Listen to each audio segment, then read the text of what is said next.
Ndabashimiye nkomeza kubabwira ngo mukomeze kuba mwagira ibihe byiza aho muri hose. Hari ku buryo uba ushaka kuba wakora logo ya YouTube channel yawe ariko ukaba utazi uburyo wayikora. Niyo mpamvu nakubwiye ngo uze gukurikirana Master G TV nk'ibisanzwe kugira ngo nze nakwereka uburyo wakora logo ya YouTube. Logo ya YouTube ikorwa ite, mu buhe buryo? Mpamvu Master G TV mpari kugira ngo mbikwereke. Ndaza gukoresha application imwe cyangwa se ndaza kwereka mu application ebyiri wakoresha ugakora logo ya YouTube channel yawe. Ya mbere, application ya mbere ushaka gukoresha iyi application bita Pixel Lab. Dore ngiyi imeze, kamanza nyikwereke muri Play Store ukuntu iba imeze. Muri Play Store bayita Pixel Lab. Dore nkaze nyikwereke, yitwa Pixel Lab.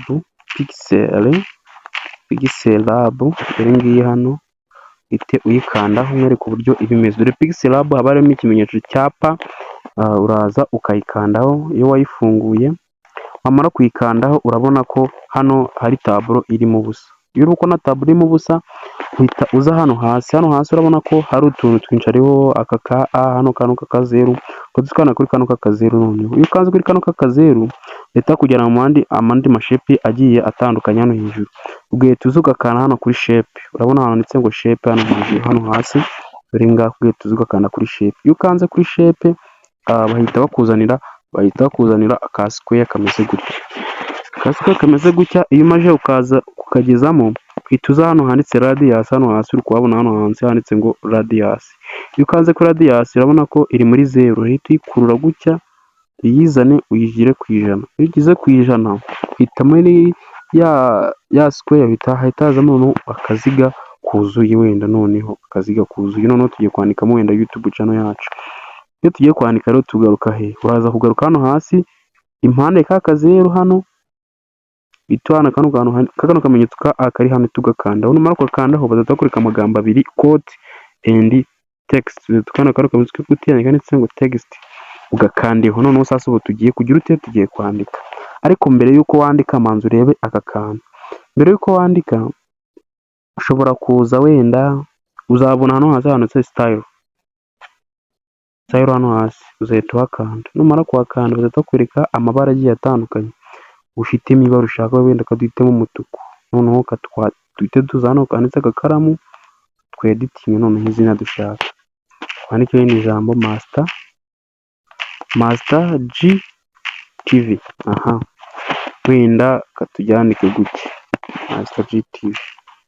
Urabona ko twarishoje. Tubona hano hejuru akantu kameze ka OK, itugakanda ka OK. Urabona ko ya master yaje. Dore ngiyi itiza muri ka kaziga. Numara kuyishyira muri ka kaziga urabona ko ya logo yacu ya YouTube turayikoze. Ubu ni uburyo bwa mbere. Ushobora kutayandika gutya, wenda ukandika mu mpine hasi ukandika amagambo matoya. Nabyo tubikore. Ka rya mbere turisibe. Noneho twandike wenda ijambo rinini, twandike impine hasi, twandike amagambo arambuye, twandike wenda Master G TV, Master G tushyiraho na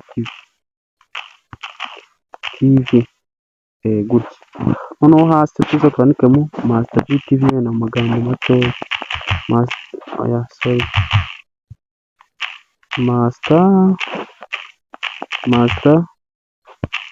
G TV. Gutya. Urabona ko twandika OK hano hejuru. OK. None kwareka OK, none urabona ko rije noneho gutya. Ariko urabona ko rije mu mweru, katurishe wenda mu ibara dushaka hano. Tuzukana kuri kantu twanditse style kano hasi kameze. Kano twanditse style browser. Uhita ukana wenda kuri iki kimenyetso cy'aha ngaka wenda. Naho ibara ntabwo rigaragara. Kadukana wenda kuri ngiri ry'umukara. Ry'umukara ubona ko noneho rigaragara. Urabona ko noneho Master G riraje riza noneho ifite inyomoye. Rimeze neza. Urabona ko nushaka uritubure noneho urigire rinini. Ushaka wanaritambika, ushaka wagira ute, byose urabikora. Urabona ko Master G TV ari ibingibi. Urangiza ituza, urabona hano kano kamenyetso kari hano hejuru ka hano, uhite uza ugakandeho. Dore ngaka. Noneho urabona ukuntu bari kugenda bakwereka tuno tumenyetso hano ku ruhande, ariko turiya twose si ngombwa. uratwihorera uze kano kamenyetso kugira ngo ukwereke uko wabikoresha, burya ushaka ni gutyo warikora, ariko si gutya gusa, ushaka wanarihindura ugashyira no mu bundi buryo ushaka. Aha ariko ubwo kano kamenyetso turakihorera, kano kari dukanzeho ka sikani kugira ngo nkwereke uburyo wabireba uko warikoze hano hejuru. Uhita uza ukanda kano kamenyetso, urabona kano kamenyetso uri gukandaho uri kukabona hano hejuru, nako kameze nk'akaradiyo, uhita uza ugakandaho, noneho bahita bakubwira ngo save as project and save as image, uhita ukanda hano save as image, yemeze nk'ifoto, ubwo uzaba ugize ukemeza. Akongera dukande tukemeze kugira ngo wenda nkaba ntakemeje fresh mwemeze none bigaragare, kuko hano ndakemeje nk'iki nk'ifoto. Aha iyo nkemeje rero hano urabona ko kamaje ku giti, bitakubwira ngo save to gallery, uhita usevinga muri hehe, muri gallery. Urabona ko noneho yagezemo, tujye kuyireba muri gallery, noneho turebe ko irimo muri gallery, ubundi nawe uba wakora logo ya YouTube channel yawe bitakugoye. Aha kanze nkwereke, tujye muri gallery yacu.